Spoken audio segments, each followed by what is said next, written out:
কয়েকদিন থেকে শরীর একদমই ঠিক নেই, ঠান্ডা সর্দি জ্বর, মুখে একদম রুচি নেই, খাবারের কোনো চাহিদা নেই। তো ভাবলাম আজকে একটু স্যুপ করে খাই, হয়তো ভালো লাগবে।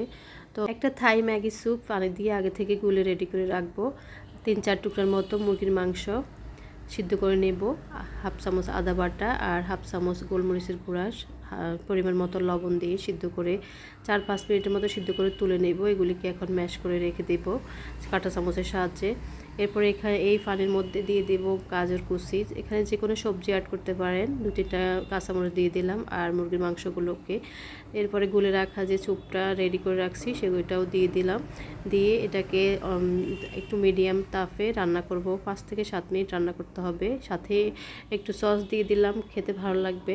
এরপরে একটা ডিমকে ফেটিয়ে রেখেছি, ডিমটাকে আস্তে আস্তে করে দিয়ে একটু হালকা করে নেড়ে দিলাম। তারপরে আমার স্যুপটা কিন্তু একেবারে রেডি হয়ে গেছে। আর ধনিয়া পাতা যদি বাসা থাকে ধনিয়া পাতাটা দিয়ে দিবেন। স্যুপটা খেতে আমার কাছে ভীষণ মজা লেগেছে। আমি মাঝে মাঝে বাচ্চাদের জন্য এই স্যুপটা বাসায় তৈরি করে থাকি। স্যুপটা যেমন হেলদি তেমনি খেতেও বেশ মজা। তো জ্বরের মুখে আমার কাছেও খেতে অনেক ভালো লাগছে। আশা করি আপনাদের কাছেও ভালো লাগবে। তো আজকে এই পর্যন্ত, এই সবাই ভালো থাকবে।